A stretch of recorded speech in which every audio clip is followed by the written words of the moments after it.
démocratique dans le Bas-Méino.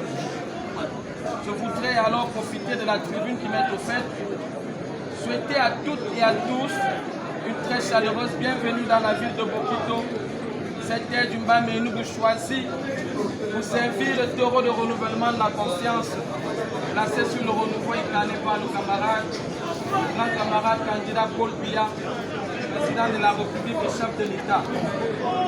Plus le camarade René Emmanuel Sadji, président de la commission régionale de campagne du RDPC dans le centre, par ailleurs, ministre de la communication et porte-parole du gouvernement, ainsi que la prestigieuse délégation qui l'accompagne, recevoir mes vœux d'une bienvenue toute spéciale à nos terres.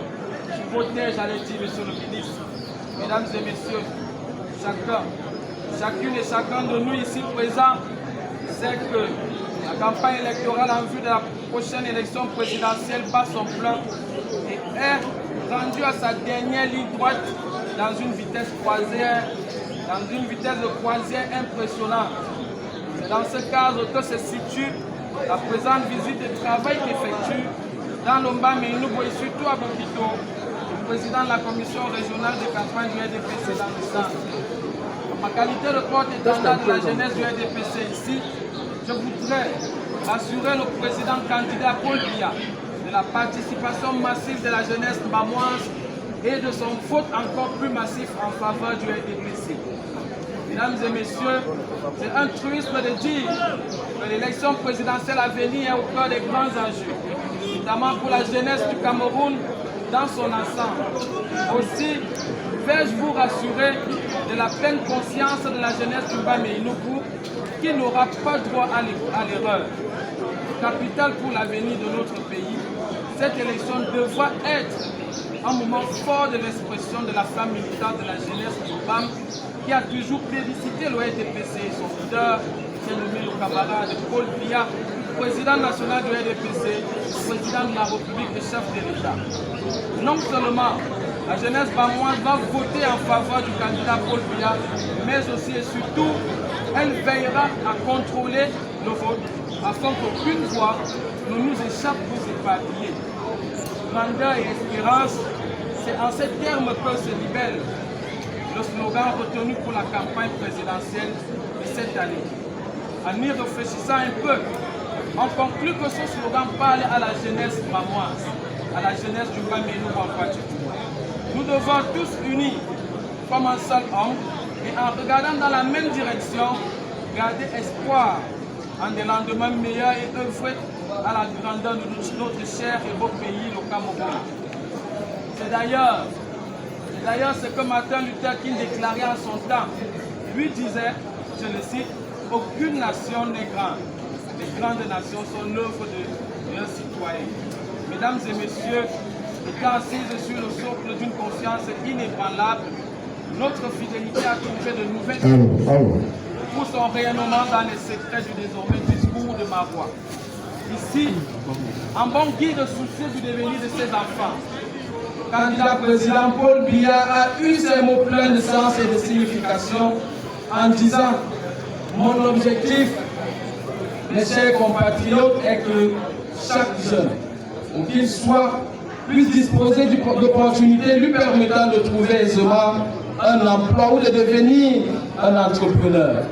Aucun jeune, qu'il soit diplômé ou pas ou non, ne sera lésé au bord du chemin. » Le président Biya a parachevé en disant « Le Fonds national de l'emploi sera restructuré dans ce sens. Suivez mon regard. »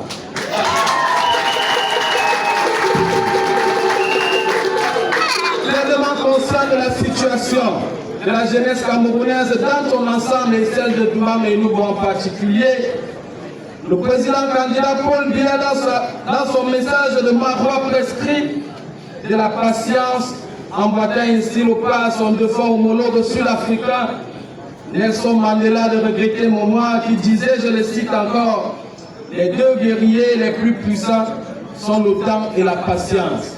Oui, mesdames et messieurs, le rôle le plus ardent que je porte au tréfonds de mon âme, c'est que la présente visite de travail soit le couronnement d'un travail acharné de tous les maillons de la chaîne électorale pour le soutien du candidat du RDPC son Excellence Paul Biya. Je serai plus fier et superbement comblé de savoir que l'Ombame Inubu porte le camarade Paul Biya au firmament de la gloire à travers un vote aux allures de plébiscite au soir du 12 octobre prochain. Ces déclarations qui ne sont pas des sorties de chapeau viennent confirmer une vérité de la palisse qui se traduit en ces termes.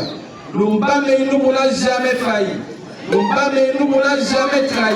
L'Ombame Inubu n'a jamais fluctué. L'Ombame Inubu n'a jamais vacillé. Avec autant de certitude, Monsieur le ministre, ai-je la moindre raison de douter de la fidélité et de la sincérité de mes camarades jeunes de notre département? La réponse coule de source, c'est non, non et non.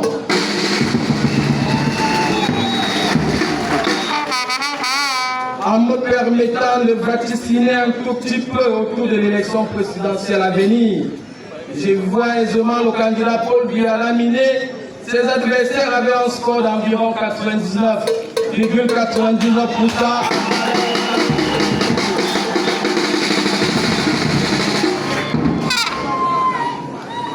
Je me reprends donc. En me permettant de me vaticiner un tout petit peu autour de l'élection présidentielle à venir, je vois aisément le candidat Paul Biya laminer ses adversaires avec un score d'environ 99,99% en valeur relative dans l'Ombame et Inubu. Seulement, pour parvenir à une telle prestation électorale, les jeunes et bien d'autres acteurs du processus devront faire preuve de vigilance et de prudence, car le diable se cache souvent dans les détails. En mettant toutes les chances de notre côté, nous aurons parachevé le travail initié de très longue date. Ça sera alors à l'aune de ces efforts consentis que le moment sera propice pour notre champion, une fois conforté dans son fauteuil présidentiel, de se retourner vers les populations du Bamé-Nobu qui font d'énormes espoirs sur le septennat à venir. Mesdames et messieurs, faisant confiance à l'homme du 6 novembre 1982, nous sommes sûrs et certains qu'il ne nous décevra jamais. C'est sur cette certitude que je voudrais ponctuer mon allocution tout en vous renouvelant mes voeux d'un très agréable séjour dans la ville de Bokito, ville charnière de la réélection du candidat Paul Biya à l'élection présidentielle du 12 octobre 2025. Vive la jeunesse mamoise, vive le Rassemblement démocratique du peuple camerounais et vive le Cameroun avec son illustre chef, le président de la République, son Excellence Paul Biya, promoteur des politiques publiques en faveur de l'épanouissement des jeunes. Bonne chance, Monsieur le Président. Je suis pour porte-parole des jeunes, des présidents des sections OGDPC du Bamé-Nobu, ensemble du Bamé-Nobu. Je suis l'ingénieur Achanayongo Maman Deko, deuxième adjoint de la commune.